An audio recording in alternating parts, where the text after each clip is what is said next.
BFM Business, BFM Crypto, le club. Amaury de Tonquedec.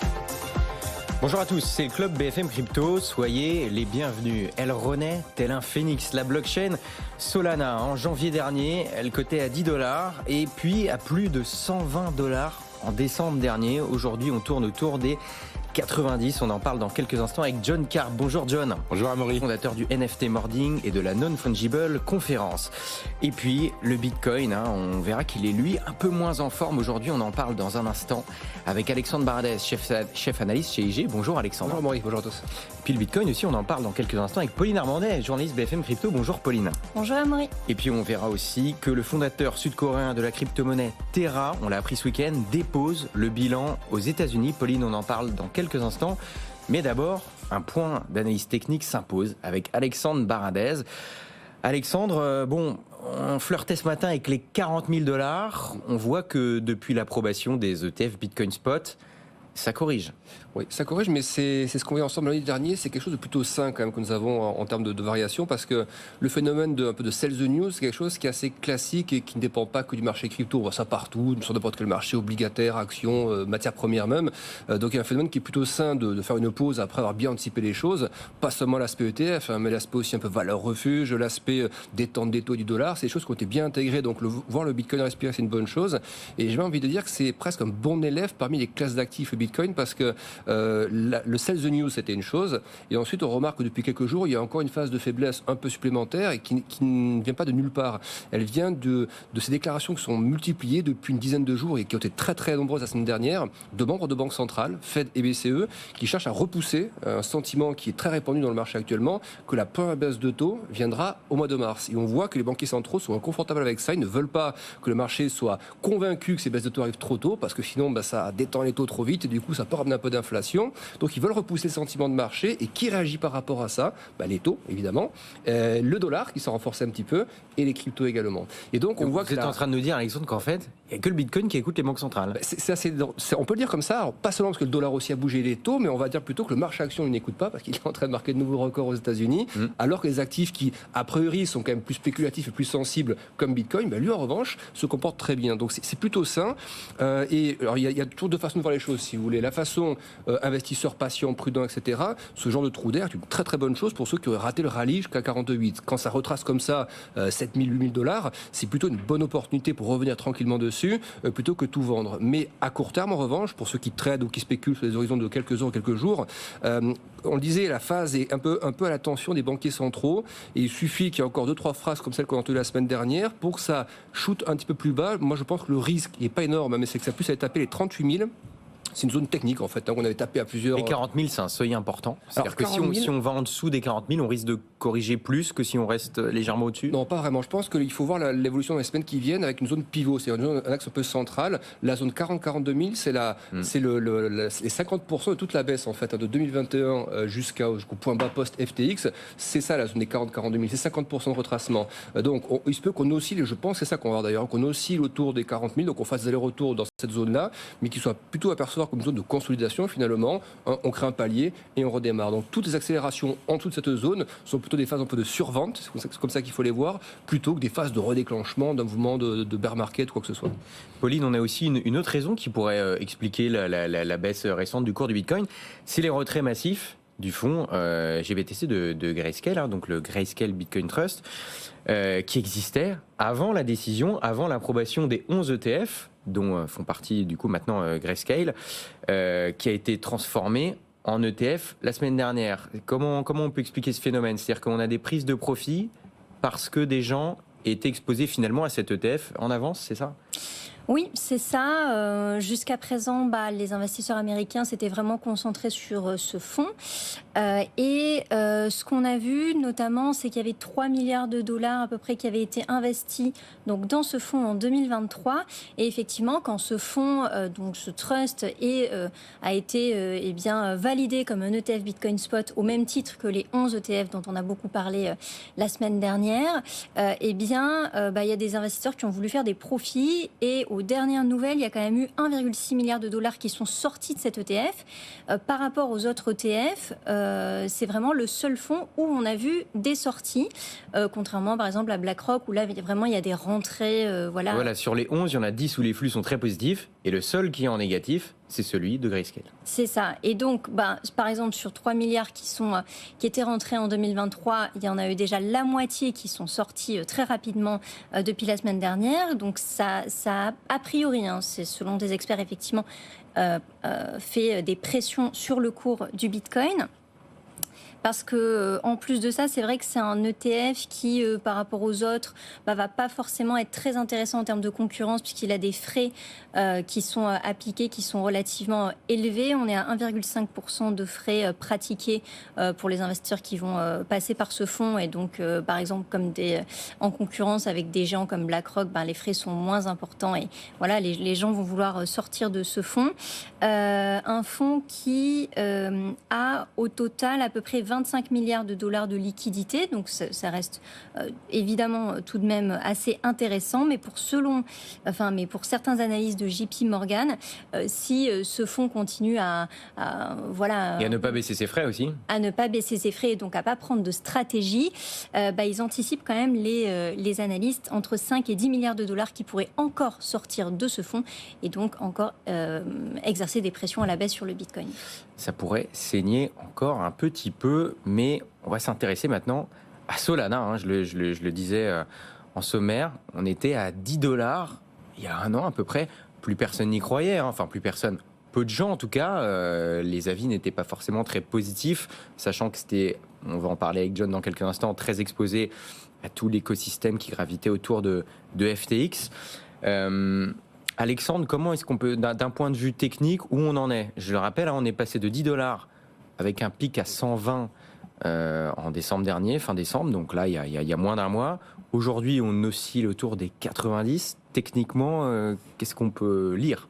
Techniquement, il y a deux choses. Déjà, c'est la 5e plus grosse crypto, si on inclut Tether donc à l'intérieur. Donc, c'est quand même une crypto qui, à un moment donné, peut aussi être susceptible, je ne dis pas dans 3 mois, mais d'ici quelques temps, susceptible de faire aussi partie des actifs qui seraient dérivés, ou en tout cas achetables via des ETF. Je pense que les 5-6 plus grosses, on peut les considérer comme, à un moment donné, il y a eu plusieurs jurisprudences qui a été faite par Bitcoin. Donc, pourquoi pas un ETF Ethereum, Solana? Sur les 10 plus grosses, ça paraît pas complètement délirant. Donc, il y a cet aspect qui est quand même un petit moteur de fond qui va tourner quelques temps, je pense.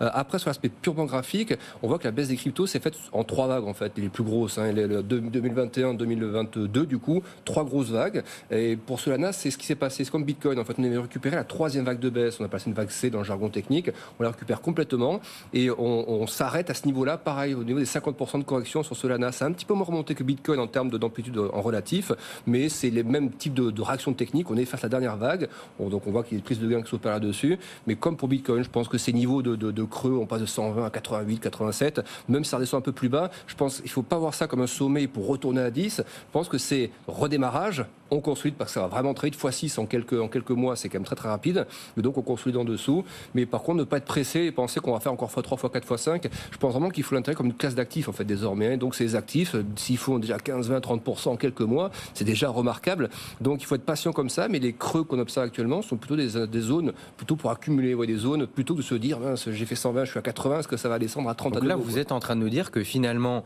parce qu'il y a quand même eu un x10 là, en quelques mois, c'est normal, c'est graphiquement un peu la même chose que ce qu'a fait Bitcoin, sauf que comme c'est moins capitalisé, que c'était peut-être descendu plus bas parce qu'il y a eu peut-être plus d'inquiétude, cette remontée finalement est pas si surprenante que ça. Non, parce que c'est la baisse qui était massive en fait. Ce qu'on observe depuis quelque temps, c'est des rattrapages en fait d'une baisse qui était toute classe d'actifs confondue, qui était la plus importante sur les cryptos. En fait, on avait en moyenne des 80% de baisse. Donc c'est surtout ça qu'on corrige. Donc il faut moins regarder le x10 que on a perdu 80 avant de faire x10, donc 80% avant de faire x10. Donc c'est plutôt un phénomène de rattrapage.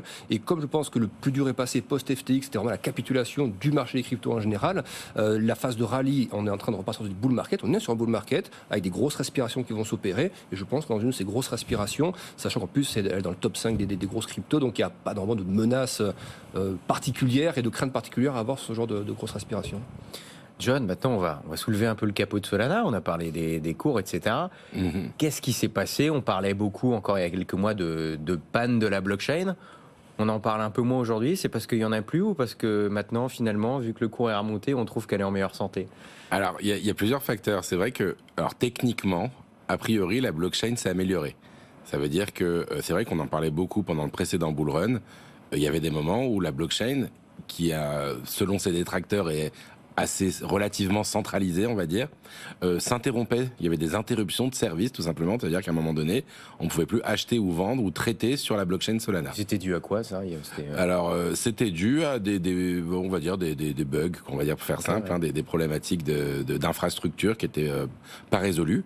Mais selon la communauté Solana, à chaque fois, ils ont travaillé dur, parce que c'est quand même un projet quand même qui est très très bien backé, et donc ils ont travaillé dur pour résoudre ces problèmes. Et donc, cette blockchain n'est plus tombée depuis justement janvier dernier, donc depuis janvier 2022.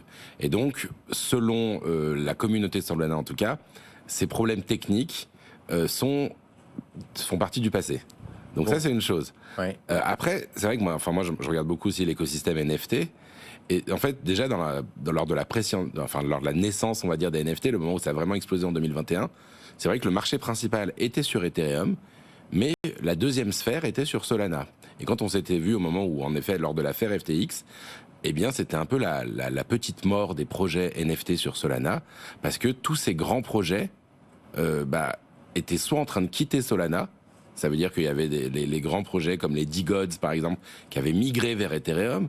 Il y avait d'autres grands projets comme Star Atlas, qui est un projet de game. Mais ils quittaient Solana pourquoi? Pour des histoires de bugs techniques ou alors manque de confiance par rapport à ce qu'il était en train de se passer à l'époque? Je pense que c'était une manière pour eux de passer premium.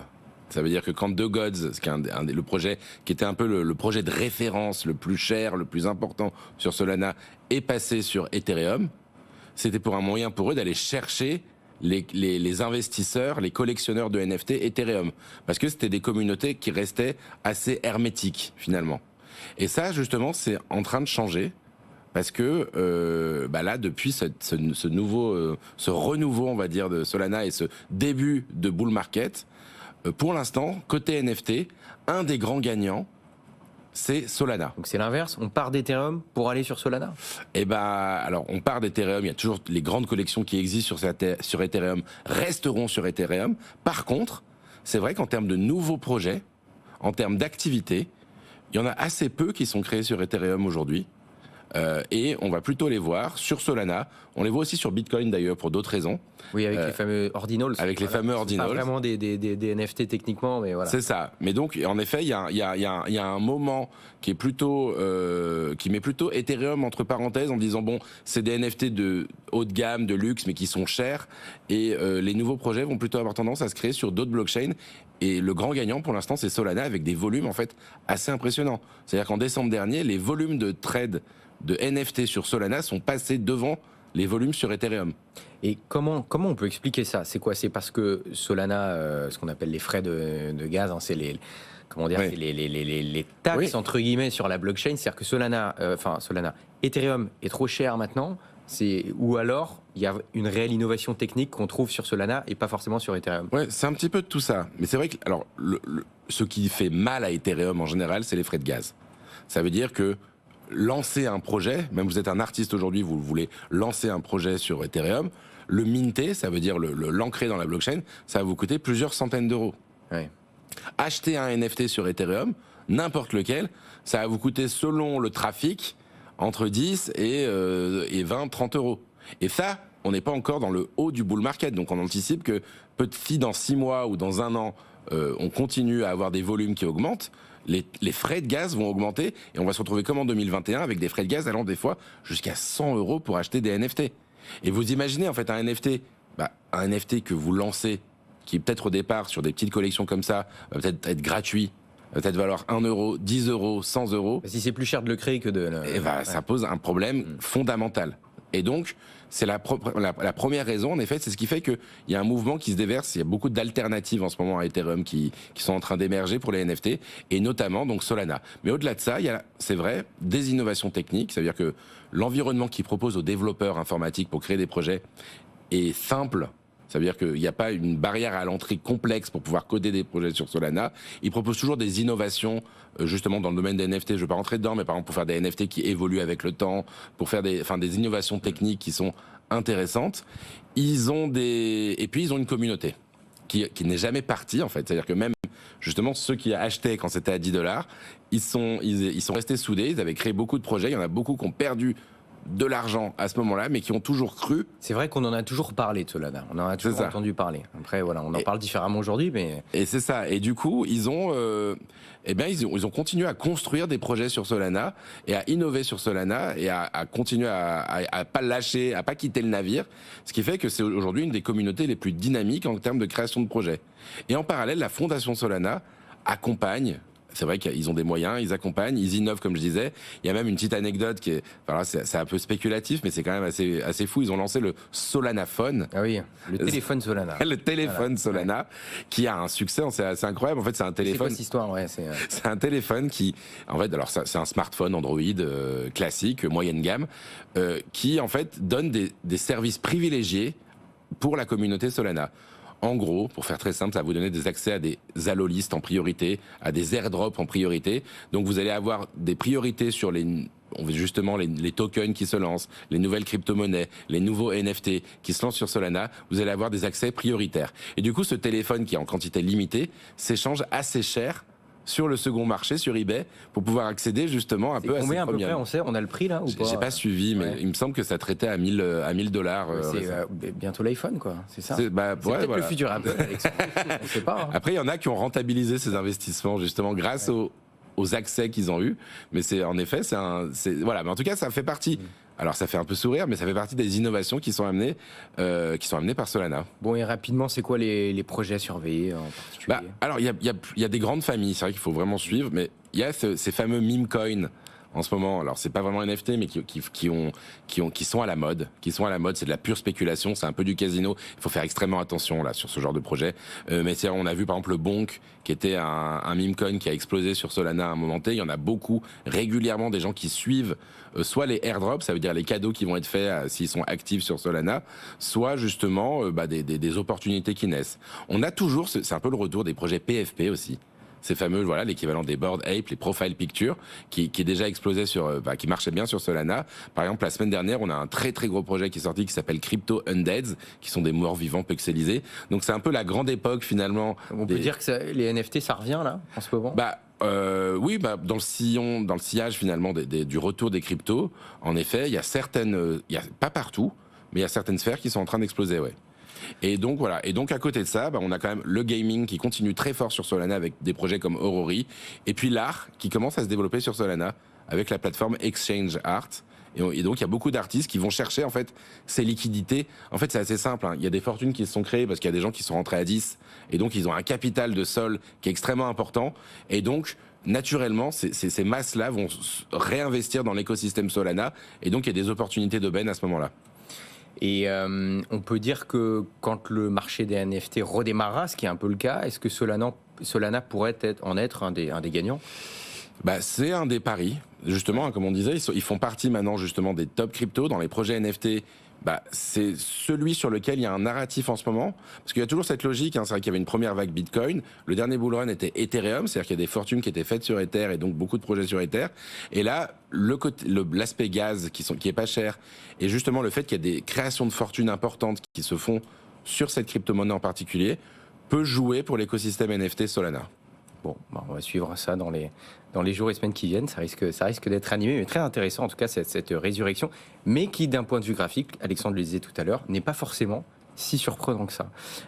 Pauline, on a 3 risques qui pèsent sur le Bitcoin. Depuis l'autorisation des ETF, eh bien quels sont-ils? On peut peut-être commencer par l'omniprésence de Coinbase, qui va gérer la détention des Bitcoins pour 9 des 11 ETF qui ont été approuvés par la SEC. Oui, et effectivement, c'est donc ces 3 risques qui ont été identifiés par des experts. Et comme tu le disais, Coinbase, donc cette plateforme d'échange de crypto-monnaies, qui a été donc la favorite pour les principaux, enfin en tout cas 9 ETF Bitcoin sur 11, parce que évidemment, les gestionnaires d'actifs qui vont proposer ce type de produit, ils ne sont pas en capacité de pouvoir conserver les Bitcoins de leurs clients. Voilà, si on peut le résumer assez simplement.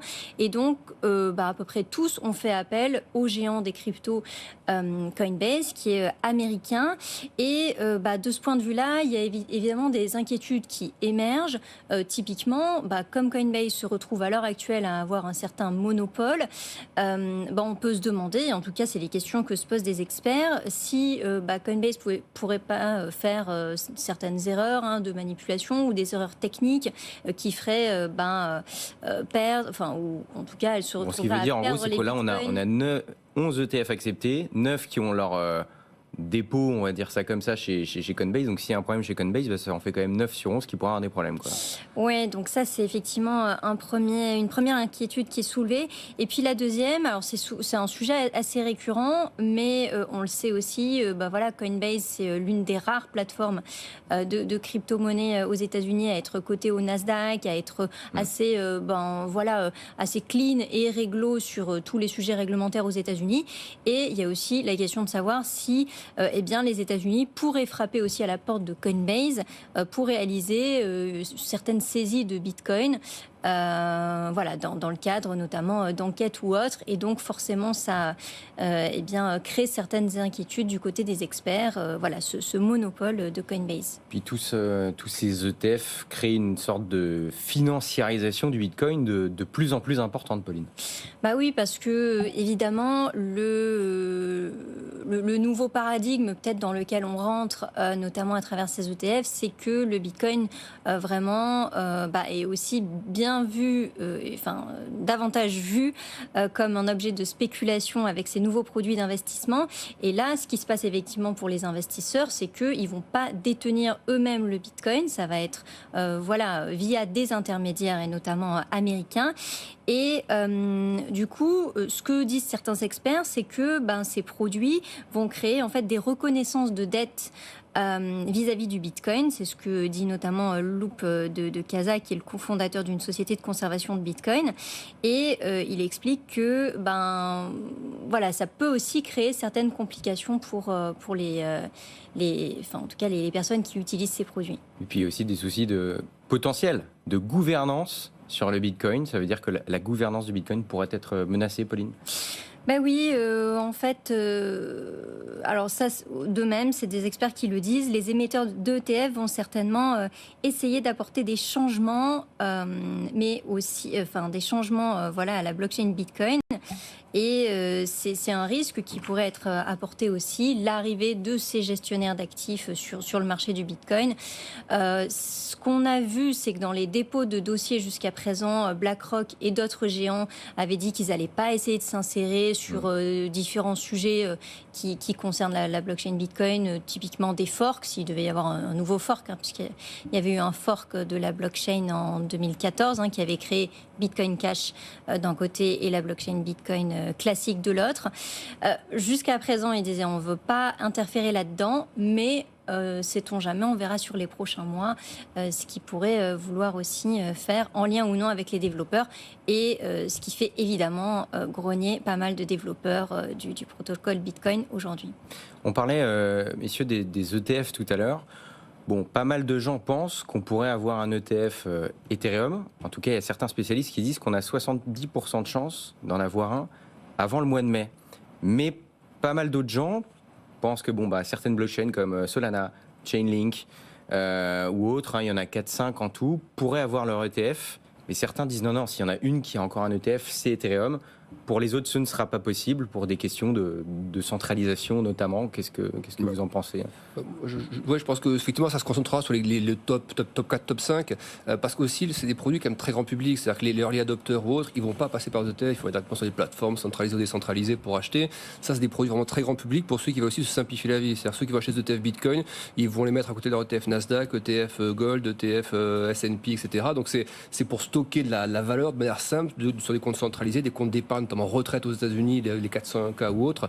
Donc ça ne s'adressera pas, on ne va pas chercher la 15e crypto à mettre là-dedans, on va chercher les plus grosses, qu'on mettra de l'or et de l'argent, on ne va pas aller chercher forcément du platine ou autre métal. Donc ce sera pareil pour les cryptos, je pense, se construire sur les quelques grosses. Mais je pense que la SEC ne pourra pas dire, par contre, il faut d'énormes arguments pour refuser Ethereum si on a validé Bitcoin. Donc il me semble quand même qu'il y a quand même une probabilité très élevée d'avoir un intérêt. Mais alors, c'est un peu bizarre ce que je veux dire, mais Ethereum est quand même un peu plus proche que Bitcoin. Comparé aux autres altcoins. Il y a quand même une discussion, il y a une différence fondamentale, c'est qu'il y a une fondation et il y a une organisation, et il y a une gouvernance ça veut dire établie, ça veut dire que les fondateurs sont connus, et donc il y a une sorte de société malgré tout qui travaille derrière, et donc par rapport à Bitcoin qui finalement existe un peu aujourd'hui de manière absolue, et donc de manière complètement décentralisée, Ethereum est déjà un peu plus centralisé. Et donc, il y a une société. Donc, certains, à un moment, la SEC avait d'ailleurs reproché à Ethereum d'être potentiellement une securities plutôt qu'une commodity versus Bitcoin. Donc, il y a peut-être un petit sujet là-dessus. Même si, en effet, là, on voit bien qu'en tout cas, le marché achète la narrative Ethereum parce que justement, quand il y a eu la news, Bitcoin a baissé et Ethereum au contraire a augmenté. Anticipe. Donc on était déjà parti sur la prochaine étape qui était l'ETF Ethereum. Ouais. Eh bien on verra si ces ETF Ethereum et autres vont être acceptés dans les semaines et mois qui viennent. Merci beaucoup d'avoir été avec nous. John Karp, fondateur du NFT Morning et de la Non-Fungible Conférence. Alexandre Baradez, chef analyste chez IG. Pauline Armandet, journaliste BFM Crypto.